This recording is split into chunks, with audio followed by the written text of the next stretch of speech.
네, 지금부터 여기 계신 네 분의 다음 주 투자 관심주를 확인하도록 하겠습니다.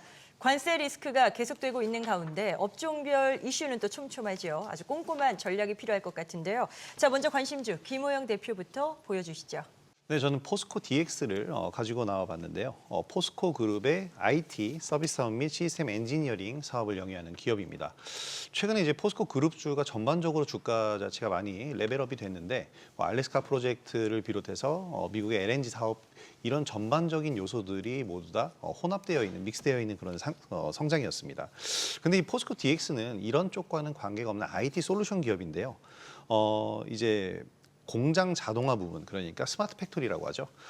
정보 기술과 OT, 그러니까 공장 자동화를 위한 현장 기술을 혼합한 이 융합 기술을 보유해서 철강 분야를 주력으로 해서 건설, 그리고 2차 전지 소재, 다양한 산업 분야에서 활용을 하고 있는 기업입니다. 핵심 ICT 융합 솔루션을 기반으로 해서 이제 산업 현장을 디지털 전환으로 DX화하는 이런 사업을 추진하고 있는 포스코 그룹 내에 있는 유일한 이제 IT 기업이다라고 보시면 되겠습니다. 네. 한마디로 지금 포스코 그룹에 있는 모든 공장, 그러니까 포스코 그룹이 제조에 특화되어 있는 기업이잖아요.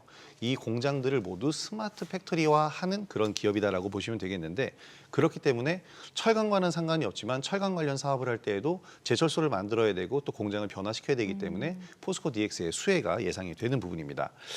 최근에 가상 환경 시뮬레이션 기반, 그러니까 우리가 이 AI 중에서 물리적인 부분의 AI를 피지컬 AI라고 부르는데요.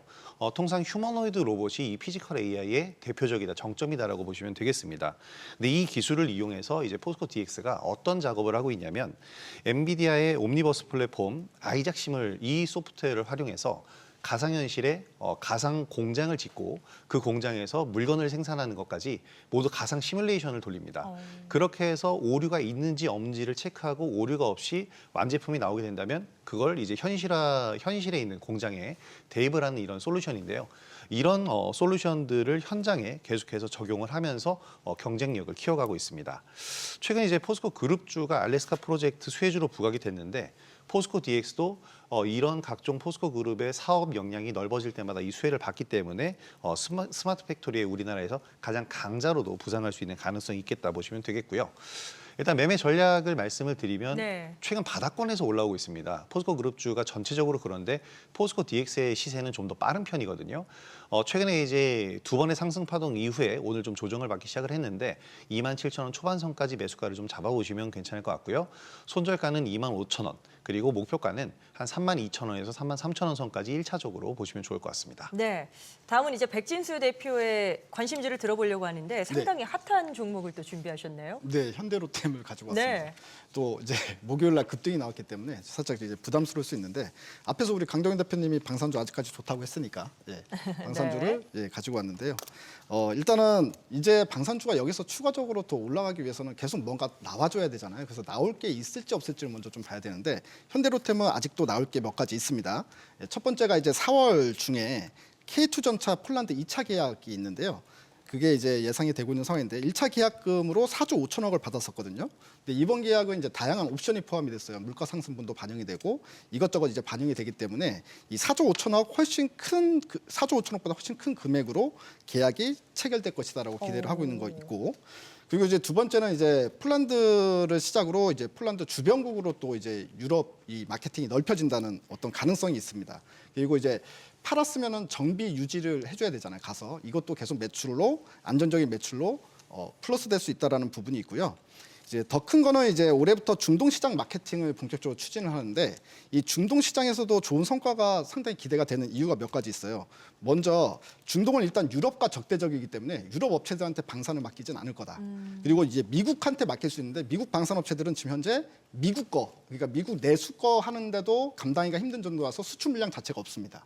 그러면 중동도 자연스럽게 한국으로 올 가능성이 상당히 농후하다. 이렇게 본다면 이 앞으로도 나올 것들이 꽤 많이 있다라는 거고요. 그리고 경쟁사보다 일단 밸류 부담이 크지 않다라는 것도 상대적으로 저평가되어 있다는 것도 현대로템을 가지고 온 이유가 됐습니다. 네. 일단 투자 전략은 웬만하면 10만 원 아래에서 샀으면 좋겠어요. 10만 원 언더에서부터 계속 여러 번에 걸쳐서 떨어질 때마다 분할 매수하는 게 가장 좋을 것 같고요. 이탈가는 8만 원, 그리고 목표가는 15만 원을 제시하겠습니다. 알겠습니다. 자, 강동현 대표의 관심주로 넘어가 보겠습니다. 뭐 어떤 관련 산업 내에서 고르셨는지도 궁금한데요. 글로벌 텍스프리라고요. 세금 환급 대행업자입니다. 오, 네네. 예, 물품을 이제 구입을 하게 되면은 이 외국인 관광객들이 내국세 환급을 이제 대행해주는 사업을 하거든요. 우리도 해외 나가서 쇼핑하고 세금 환급 받지 않습니까? 예, 그거랑 같은 구조라고 보시면 됩니다. 한국의 문화 콘텐츠 인기와 함께 이 우리나라에 찾는 이 관광객 수가 빠르게 증가하고 있습니다. 코로나 이후 바뀐 해외 관광객들의 이제 소비 패턴을 보게 되면은 과거에는 명품 쇼핑을 좀 선호했다라고 하면은 지금 같은 경우는 뭐 올리브영이라든지 아니면 좀 가성비 좋은 쇼핑을 찾아왔고 그리고 피부 시술이 좀 급증하고 있다라는 게 좀 특이점입니다. 이 외국인 미용 의료 시술 증가율이 2024년 기준으로 본다라고 하면은 23년 대비 300% 이상 증가했고요. 네. 구체적으로 본다라고 하면은 피부과 23만 명, 그리고 성형외과 11만 명 의료 서비스를 받은 것으로 파악됩니다. 최근 파마 리서치라든지 뭐 휴재 이런 주가를 보게 되면은 이 피부 미용 같은 경우 얼만큼 성장하고 있는지 아마 그 시청자분들께서도 체감하실 수가 있으실 겁니다. 이 숫자가 이제 미용 의료 환급 매출로 이어지고 지금 또 성장 가도에 있다라는 점, 그리고 수익성도 조금씩 개선되고 있는 그런 종목입니다. 매수가 기준가를 말씀드리면은 4,500원 이하에서 좀 분할 매수 관점으로 접근하시고요. 목표가는 5,500원. 그리고 손절 라인은 짧게 4,200원 설정해 드립니다. 네. 자, 앞서서 저희가 화장품 K뷰티도 이야기를 나눠봤었는데 김동관 대표께서 거기에 대한 비전을 또 높게 보셨거든요. 예. 관심주도 같은 맥락에서 준비하신 걸까요? 예, 맞습니다. 예. 저는 이제 화장품 업종 중에서 토니모리를 좀 가지고 나와봤습니다. 이제 제가 토니모리를 좀 보니까요. 몰랐던 사실 하나 알게 됐습니다. 이제 흑인들이 사실 화장을 별로 안 할 줄 알았는데요. 이 K 그 색조 화장품을 굉장히 많이 쓴다고 합니다. 그리고 특히나 이제 백인들도요. 기초 화장품과 특히 색조 화장품을 많이 쓴다고 하는데 거기에 토니모리가 굉장히 강점을 가지고 있다라는 부분들이고요. 그리고 작년도에 주가가 많이 올라갔다가 많이 하락한 이제 배경중은 뭐냐면 미국의 이 매출량이 사실 감소가 되면서 주가가 좀 안 좋았는데요. 그런 상황에서 트럼프가 대통령이 당선되면서 관세에 대한 부분들이 좀 지금 영향을 받고 있습니다. 그래서 거기서 부족한 부분들을 오히려 멕시코나 캐나다에서 지금 매출을 많이 증가를 시켜서 오히려 상당히 좀 긍정적인 매출을 좀 확보를 하고 있다라고 좀 보시면 좋겠고요. 특히나 요즘에 보면 이제 화장품을 다이소에서 사시는 분들이 많이 계신데 여기 다이소에서 처음에 이제 진출을 하면서 야 이것이 뭐 사업이 될까 이렇게 봤는데 이 매출액을 보니까 작년도에 한 37억 정도를 확보를 했습니다. 굉장히 좀 좋은 수치라고 좀 볼 수 있겠고요.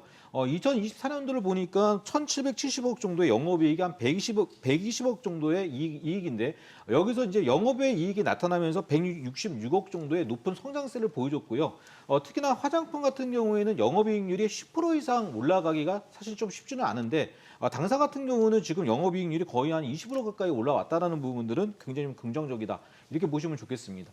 기술적 지표로 제가 이제 타점을 한번 잡아드린다면요. 주식을 매수를 할 때 가장 중요한 거는 항상 말씀드리지만 바닥에서 거래가 터지냐 안 터지냐인데 가격이 터지면서 8,000원과 10,000원을 왔다 갔다 하는 이 거래 한 30% 정도의 진폭이 왔다 갔다 하는 급등락을 좀 보여주고 있습니다. 그리고 화장품이 약간 테마로 나타날 때 이 토니모리가 계속적으로 급등세를 좀 보여주는 것 같은데요. 다음 주에 한 8,700원에서 8,800원 정도의 매수 타점을 한번 잡아보시고요. 1차 목표는 이런 종목은 한 10,000원에서 1,500원 정도의 깔끔하게 1차 목표를 한번 잡아보시는데 만약에 5월 달까지 계속적으로 반복 매매를 하시다가 12,000원을 돌파가 나온다면 한번 조금 더 버텨보시면 작년도 6월 달에 찍었던 정고점이 18,000원 정도까지도 돌파가 나오지 않을까 한 100% 보도록 하겠습니다. 네, 네 분의 의견은 투자 전략 세우시는데 참고 자료로 활용하시길 바랍니다. 모든 투자의 최종 판단은 투자자 본인에게 그 책임이 있다는 점 인지하시고 항상 본인의 원칙에 맞춰서 현명한 투자하시길 바랍니다.